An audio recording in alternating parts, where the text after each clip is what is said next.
نحمده ونصلي ونسلم على رسوله الكريم وخاتم النبيين وعلى آله وأزواجه وأصحابه وأتباعه أجمعين.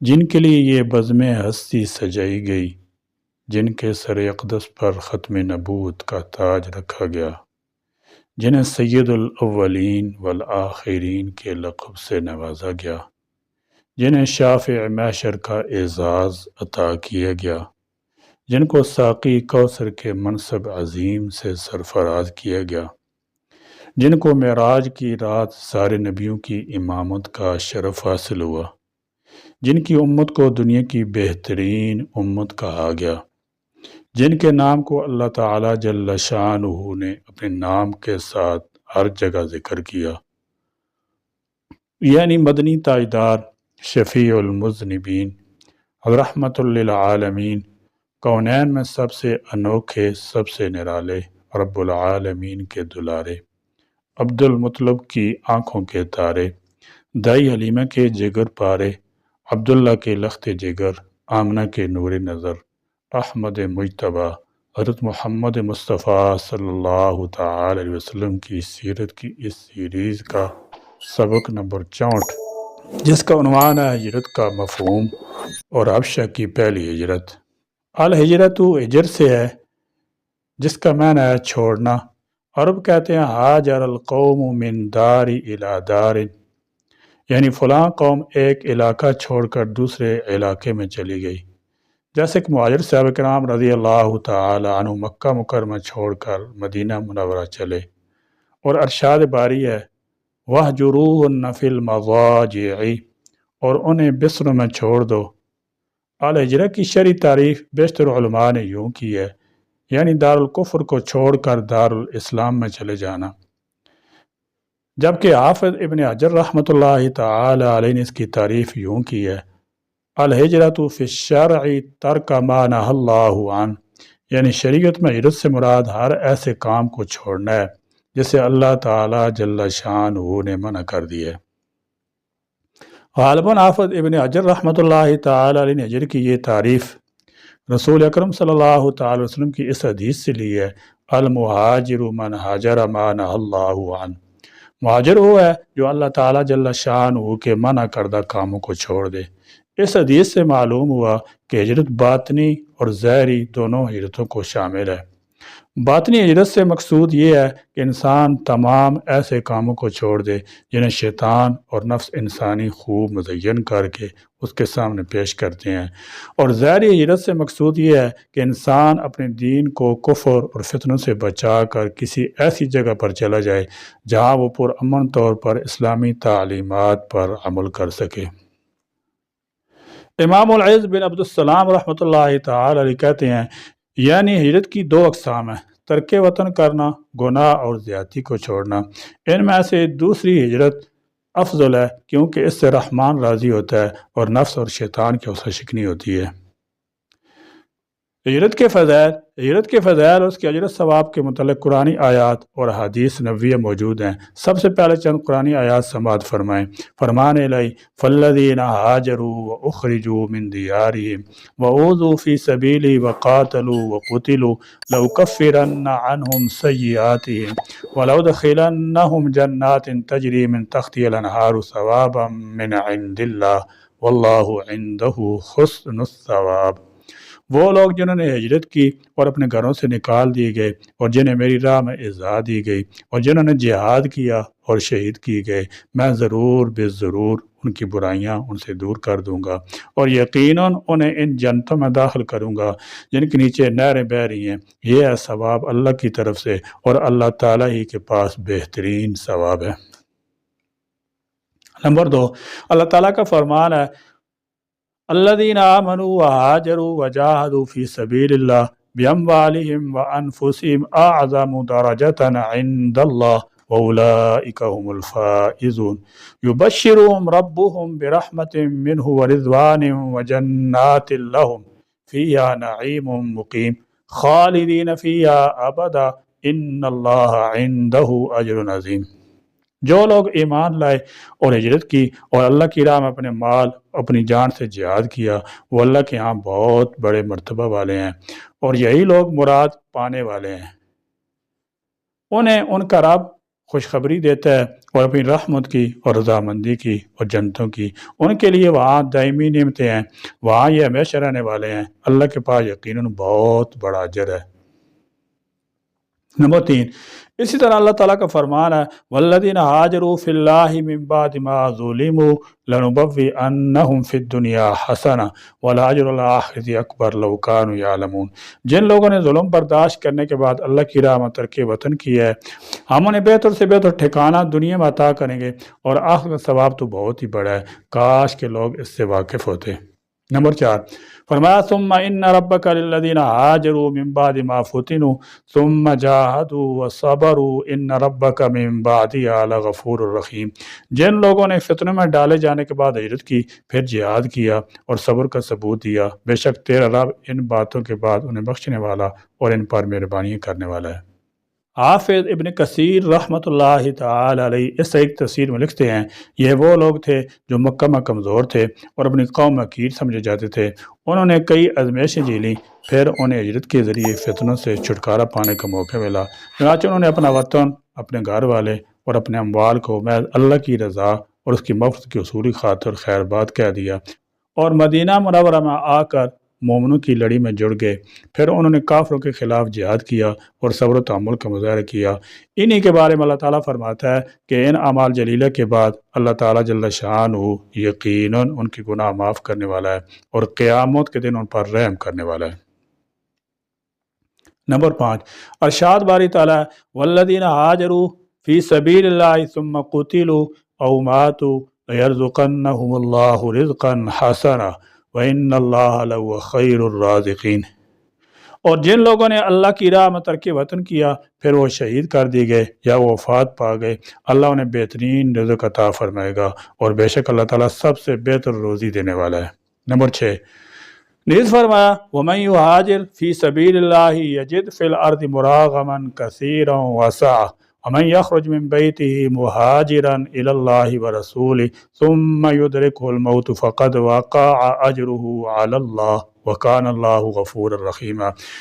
جو شخص اللہ کی راہ وطن کو چھوڑے گا، وہ زمین میں بہت سی قیام کی جگہ پائے گا اور کشادگی بھی، اور جو آدمی اپنے گھر سے اللہ تعالیٰ اور اس کے رسول صلی اللہ تعالی وسلم کی طرف نکل کھڑا ہوا، پھر اسے موت نے آ لیا، اس کا اجر یقیناً اللہ تعالیٰ کے ذمہ ثابت ہو گیا، اور اللہ تعالیٰ بڑا بخشنے والا اور بڑا مہربان ہے۔ مفسرین نے اس آیت کی تفسیر میں لکھا ہے کہ اس میں ہجرت کی طرف ترغیب دلائی گئی ہے، اور رضائے الہی کی حصول کی خاطر ہجرت کرنے والے شخص سے اللہ تعالیٰ نے وعدہ فرمایا کہ اپنا گھر بار چھوڑنے کے بعد اسے یقیناً زمین میں اور بہت ساری قیام گاہیں مل جائیں گی جہاں وہ پرامن اور کشادگی کی زندگی بسر کر سکے گا، اور اگر دوران ہجرت ہی اس کی موت نے آ لیا تو یقیناً اللہ تعالیٰ اسے اجر و ثواب سے محروم نہیں کرے گا۔ اور اب ہجرت کی فضیلت میں احادیث نبی بھی سماعت فرما لیں۔ نمبر 1، عمر بن العاص رضی اللہ تعالی عنہ کا بیان ہے کہ جب ان کے دل میں اللہ تعالیٰ نے اسلام کی محبت پیدا کی تو وہ رسول اکرم صلی اللہ تعالی وسلم کی خدمت میں حاضر ہوئے اور عرض کی، اللہ کے رسول اپنا ہاتھ آگے بڑھائیے، میں آپ کی بیعت کرنے آیا ہوں۔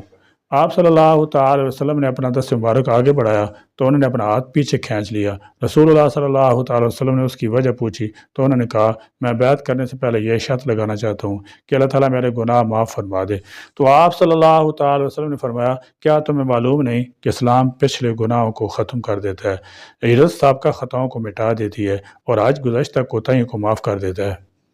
نمبر 2، رسول اکرم صلی اللہ تعالی وسلم نے حضرت ابو فاطمہ الزمری رضی اللہ تعالی عنہ سے فرمایا تھا، علیک بالہجرۃ فإنہ لا مثیل لہا، تم ہجرت ضرور کرو کیونکہ ہجرت ثواب میں اس جیسا کوئی عمل نہیں۔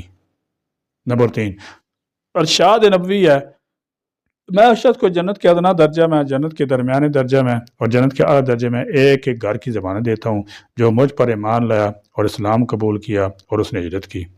نمبر 4، اور عبداللہ بن عمر رضی اللہ تعالیٰ بیان ہے کہ ایک مرتبہ رسول اللہ صلی اللہ تعالی وسلم نے ان سے دریافت فرمایا، اتعلم اول زمرۃ تدخل الجنت من امتی، کیا تمہیں معلوم ہے کہ میری امت میں سے کون سے لوگ سب سے زیادہ پہلے جنت میں داخل ہوں گے؟ تو انہوں نے کہا اللہ اس کے رسول صلی اللہ تعالی علیہ وسلم کو زیادہ علم ہے۔ آپ صلی اللہ تعالی علیہ وسلم فرمایا وہ مہاجر ہوں گے جو قیامت کے دن جنت کے دروازے پر آئیں گے اور دروازہ کھولنے کی درخواست کریں گے۔ جنت کے نگہبان فرشتے ان سے پوچھیں گے کیا تمہارا حساب ہو چکا؟ وہ کہیں گے ہمارے کس عمل کا حساب ہوتا؟ وہ کہیں گے ہمارے کس عمل کا حساب ہونا تھا؟ ہم تو ساری زندگی تلواریں اپنے کندھوں پر اٹھا کر اللہ کے راستے میں پھرتے رہے یہاں تک کہ ہماری موت آ گئی، پھر ان کے لیے جنت کا دروازہ کھول دیا جائے گا اور وہ دوسرے لوگوں کے داخل ہونے سے 40 سال پہلے اس میں جا کر قیلولہ کریں گے۔ نمبر 5، اور جابر رضی اللہ تعالی عنہ کو بیان ہے ایک مرتبہ طفیل بن عمر رضی اللہ تعالی عنہ حضور صلی اللہ تعالی وسلم کی خدمت میں حاضر ہوئے اور پیشکش کی کہ آپ دوست قبیلے کے مضبوط قلعہ میں آ جائیں جہاں آپ کی حفاظت کی جائے گی۔ تو آپ صلی اللہ تعالی علیہ وسلم نے اس پیشکش کو مسترد کر دیا کیونکہ یہ شرف انصار مدینہ کو ملنے والا تھا۔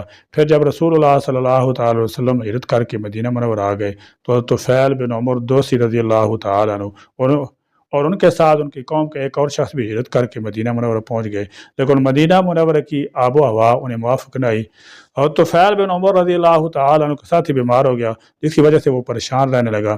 ایک دن اچانک اس نے اپنا تیز دھار آلہ اٹھایا اور اپنی انگلیوں کے پورے کاٹ دیے جس سے اس کے ہاتھ سے خون بہنے لگا یہاں تک کہ وہ مر گیا۔ اس کے بعد طفیل بن عمر رضی اللہ تعالی نے اسے خواب میں دیکھا کہ وہ بہت اچھی شکل و صورت میں ہے لیکن اس کے ہاتھوں کو ڈھانپا گیا ہے۔ انہوں نے اس سے پوچھا تیرے رب نے تیرے ساتھ کیا سلوک کیا ہے؟ تو اس نے جواب دیا نبی کریم صلی اللہ تعالی علیہ وسلم طرف ہجرت کی وجہ سے اللہ تعالیٰ نے میری مغفرت کر دی ہے۔ انہوں نے پوچھا کیا وجہ کہ تیرے ہاتھوں کو ڈھانپا گیا ہے؟ تو اس نے جواب دیا مجھے کہا گیا ہے کہ جس چیز کو تو نے خود بگاڑا اسے ہم ٹھیک نہیں کریں گے۔ اور طفیل بن عمر دوسی رضی اللہ تعالی عنہ نے یہ خواب رسول اللہ صلی اللہ تعالی علیہ وسلم کو سنایا تو آپ صلی اللہ تعالی علیہ وسلم فرمایا اللہم بلی یدیہ فاغفر، اے اللہ اس کے ہاتھوں کو بھی بخش دے۔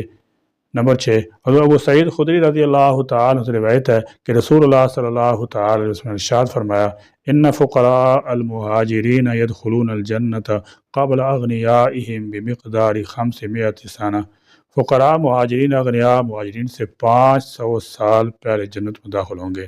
نمبر 7، اور عبداللہ بن عمر بن عاص رضی اللہ تعالی عنہ کو بیان ہے کہ ایک دن ہم رسول اللہ صلی اللہ تعالی علیہ وسلم کے پاس بیٹھے ہوئے تھے کہ سورج طلوع ہوا تو آپ صلی اللہ تعالی علیہ وسلم نے فرمایا سیاتی ناس من امتی یوم القیامت نورہم کضوء الشمس، قیامت کے روز میری امت کے کچھ لوگ آئیں گے جن کا نور سورج کی روشنی کے مانند ہوگا۔ ہم نے پوچھا اے اللہ کے رسول صلی اللہ علیہ وسلم وہ کون لوگ ہوں گے؟ تو آپ صلی اللہ تعالی علیہ وسلم فرمایا فقراء مہاجرین۔ عزیزان گرامی، آپ نے ہجرت کے فضائل میں قرآنی آیات اور احادیث نبوی کو سماعت فرمایا، ان سے یقیناً آپ کو اندازہ ہو گیا ہوگا کہ اللہ تعالی کے نزدیک ہجرت کی کیا قدر منزلت ہے اور اسلام میں اس کا کیا مقام ہے۔ اہل علم نے ہجرت کی مختلف قسمیں لکھی ہیں۔ لغت میں ہجرت کے معنی ترک وطن کہتے ہیں، پھر ترک وطن کی مختلف صورتیں ہوتی ہیں۔ کبھی تو آدمی کسی دنیوی مقصد کے تحت ترک وطن کرتا ہے، مثلا تجارت کی غرض سے یا ملازمت کی نیت سے۔ بعض اوقات اپنے وطن میں امن نہیں ہوتا، دوسری جگہ امن ہوتا ہے، جیسا کہ حبشہ کی دونوں ہجرتوں میں ہوا۔ اسی طرح جب ابتدا مسلمانوں نے مدینہ منورہ میں ہجرت کی تو مدینہ دارالامن تھا، البتہ جب حضور اکرم صلی اللہ تعالی علیہ وسلم تشریف لے گئے اور آپ کا وہاں استقرار ہو گیا تو اب دارالاسلام بن گیا۔ اس کے بعد جن لوگوں نے ہجرت کی یہ ہجرت دارالکفر سے دارالاسلام کی طرف ہوئی۔ یہ ہجرت ترک وطن کی تیسری صورت ہوگی۔ پھر آخر زمانے میں ایک اور ہجرت ہوگی جو شام کی طرف ہوگی۔ شریعت میں ہجرت ترک معاصی کا بھی نام ہے۔ گویا ہجرت کے اہم 3 قسمیں ہو گئیں۔ نمبر 1 ہجرت لغویہ، نمبر 2 ہجرت عرفیہ، نمبر 3 ہجرت حقیقیہ شرعیہ۔ الغرض ہجرت کے لفظ سیبہ نے چھوڑنا ہے۔ جو لوگ دینی یا دنیوی مقصد کے لیے اپنا شہر چھوڑ کر کسی دوسری جگہ منتقل ہوتے ہیں ان کو مہاجر کہا جاتا ہے۔ نبوت کے 4 سال کے درمیان جب مکہ میں مسلمانوں پر ظلم و ستم کا سلسلہ شروع ہوا تو مسلمان محفوظ علاقوں کی طرف ہجرت کرنے لگے۔ ابتدا میں یہ عمل معمولی تھا لیکن یہ روز بروز بڑھتا گیا اور نبوت کے 5ویں سال کے درمیان میں ظلم و ستم کا یہ سلسلہ اس حد تک پہنچ گیا کہ مسلمانوں کے لیے مکہ میں رہنا مشکل ہو گیا۔ اس لیے نبی کریم صلی اللہ تعالی علیہ وسلم نے مسلمانوں کو حکم دیا کہ وہ اپنے دین کی حفاظت کے لیے حبشہ موجودہ ایتھوپیا ہجرت کر جائیں۔ نبی صلی اللہ تعالی علیہ وسلم جانتے تھے کہ حبشہ کا بادشاہ اسحمہ ایک عادل بادشاہ ہے اور کسی پر ظلم نہیں کرتا، اس لیے آپ صلی اللہ تعالی علیہ وسلم نے مسلمانوں کو حبشہ کی طرف ہجرت کا مشورہ دیا۔ یہ ہجرت جن حالات میں ہوئی وہ اسلام، پیغمبر اسلام اور جانثار مسلمانوں کے لیے صبر آزما اور حوصلہ شکن تھا۔ قریش کی مخالفت کا طوفان تنزل دشنام ترازی کی حدوں سے گزر کر جسمانی اذیتوں، ناقابل برداشت زیادتیوں اور قتل و غارت گری میں داخل ہو چکا تھا۔ ایمان آزمائش میں اور جان خطرے میں تھی۔ ان حالات میں پیغمبر اکرم صلی اللہ تعالی وسلم کے لیے ایک ہی راستہ تھا کہ اپنے ساتھیوں کو مکہ مکرمہ چھوڑ کر کہیں اور چلے جانے کا حکم دے دیں۔ چنانچہ آپ صلی اللہ تعالی وسلم کی نگاہ انتخاب براعظم افریقہ کے ملک حبشہ پر اٹھی۔ اگرچہ اس ملک کا بھی سرکاری مذہب عیسائیت تھا مگر وہاں کا حکمران انصاف پسند تھا۔ عرب اور حبشہ کے درمیان سمندر حائل تھا، وہاں سے مہاجرین کو واپس لانا آسان نہ تھا۔ چنانچہ رسالت میں آپ صلی اللہ تعالی علیہ وسلم ملک حبشہ ہجرت کر جانے کا حکم دیا۔ لہذا ام المومنین حضرت ام سلمہ رضی اللہ تعالی عنہ کی روایت کے مطابق جب دربار رسالت سے ہجرت کا حکم صادر ہوا تو حضور اکرم صلی اللہ تعالی وسلم جانثار ساتھی اور جعفر طیار رضی اللہ تعالی کی قیادت میں حبشہ کے لیے روانہ ہو گئے۔ ان میں 11 مرد 5 عورتیں شامل تھیں۔ یہ ہجرت نبوت کے 5ویں سال ماہ رجب میں ہوئی اور یہ کل 16 افراد پر مشتمل تھے۔ جب یہ حضرات حبشہ جانے والے سمندر کے ساحل پر پہنچے تو 2 کشتیاں مل گئیں جن پر سوار ہو کر یہ لوگ چلے گئے۔ کفار مکہ تعاقب میں نکلے لیکن ناکامی ملی اور نجاشی بادشاہ نے ان کا خیر مقدم کیا۔ کفار قریش کو جب یہ بات معلوم ہوئی کہ شاہ حبشہ نے ان کا خیر مقدم کیا ہے تو یہ بات ان کو ہضم نہیں ہوئی اور ٹھان لیا کہ ان کو ہر حال میں حبشہ سے واپس لے کر آنا ہے۔ اہل مکہ کے حبشہ سے تجارتی تعلقات کافی مضبوط تھے، چنانچہ عمرو بن العاص اور عبداللہ ابن ربیعہ کو تحفہ تحائف دے کر بادشاہ کی خدمت بھیجا گیا۔ لہذا وفد قریش دربار کے وزراء کے ذہن کو اپنے قبضے میں کرنے کے لیے نجاشی بادشاہ کی خدمت میں بھی تحائف پیش کیے۔ پھر اپنا مدعا پیش کیا کہ چند بیوقوف نوجوان اپنے قومی دین کو چھوڑ کر آپ کے ملک میں آ گئے ہیں مگر آپ کے دین میں داخل نہیں ہوئے ہیں، بلکہ ایک ایسے دین کی تباہ کرتے ہیں جس سے نہ ہم واقف ہیں اور نہ آپ۔ ان کی قوم کے بزرگوں نے ہمیں آپ کے پاس اس لیے بھیجا ہے تاکہ آپ ان کو لوٹا دیں، کیونکہ وہی لوگ ان کے سرپرست ہیں، وہی جانتے ہیں کہ ان میں کیا عیب ہے اور کیوں ان سے ناراض ہیں۔ نجاشی سے وفد قریش نے بغیر کسی گفتگو کے مہاجرین حضرات کو حوالہ کرنے کی درخواست کی۔ نجاشی سے وفد قریش نے بغیر کسی گفتگو کے مہاجرین حضرات کو حوالہ کرنے کی درخواست کی اور تمام وزراء نے اس کی تائید بھی کی، جس سے شاہ حبشہ غضبناک ہو گئے اور کہا کہ جب تک میں ان سے بلا کر سوال نہ کر لوں میں تمہارے حوالہ نہیں کروں گا۔ لہذا جب نجاشی نے صحابہ کرام رضی اللہ تعالی عنہ کو بلایا، وزراء، علماء، مشاہدین، مدعی، مدعا الیہ سے بھرے مجمع میں وفد قریش کے مقدمہ کو رکھا تو مہاجرین کے قائد اور جعفر طیار رضی اللہ تعالی عنہ نے اپنے دفاع میں نجاشی بادشاہ کے واسطے سے ان کے سامنے 3 سوال رکھے۔ کیا ہم کسی کے غلام ہیں جو بھاگ کر آئے ہیں؟ اگر ایسا ہے تو ہمیں ضرور واپس کیا جائے۔ نجاشی نے عمرو بن العاص سے جواب طلب کیا تو اس نے کہا کہ نہیں، بلکہ یہ لوگ آزاد اور شریف ہیں۔